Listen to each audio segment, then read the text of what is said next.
এই যে এদিকে দেখছো, ওদিকে কয়েকটা টব আছে ছড়ানো ছিটানো। তারপরে এই যে এখানে তুলসী গাছখানা, এদিকে কয়েকটা আছে ছড়ানো ছিটানো টব। এগুলো সব ঠিক করে নেব। আমার বেশি দিন লাগবে না, দেখবে কদিনের মধ্যে সব গুছিয়ে গাছিয়ে নিয়েছি। দেখবে তোমরা, তোমাদের দেখাবো। কী হলো কী হলো আদর্শী?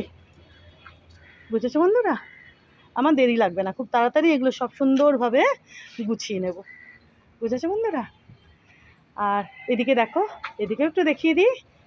দোপাটি ফুলের গাছখানা দেখো, ভোরে ফুল দেখো, ঝাঁকে ঝাঁকে ফুল। দেখেছো বন্ধুরা?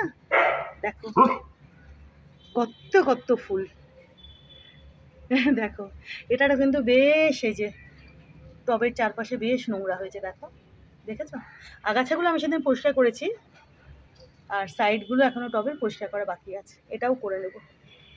আর এখানে তো আবড়াকা ডাবড়া আরও কুড়ি হচ্ছে, বুঝেছো?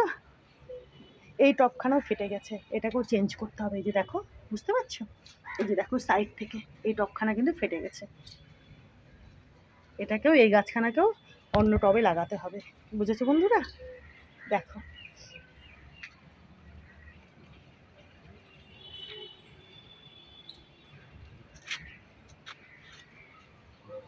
এদিকেও দেখো ডুমুর গাছ দুখানা কি সুন্দরভাবে বাড়ছে, দেখেছ? কদিন পরে এনাদেরকে অন্য টবে লাগিয়ে দেব। দেখেছো বন্ধুরা কি সুন্দর তরতর করে বাড়ছেন এনারা? দেখো কদিন পরে লাগাবো এনাদের দুজনকে অন্য টবে। বুঝেছো? দেখো কত কত পাতা বেরোতেই আছে, পাতা ডাল রুদ্রাক্ষ গাছখানাতে। দেখেছো? তোমাদের বলেছিলাম না, কমাসের মধ্যে দেখবে বন্ধুরা, কমাসের মধ্যে এই রুদ্রাক্ষ গাছখানা বিশাল বড় হয়ে গেছে। শুধু বিশাল বড় না, মোটা সোটা তাগড়া ঝাঁকড়া হয়ে গেছেন। কমাসের মধ্যে দেখবে তোমরা এনাকে। তো যাই হোক,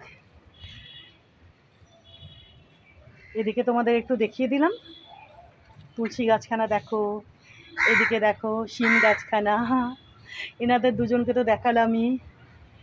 আর আঙ্গুর গাছখানা দেখো,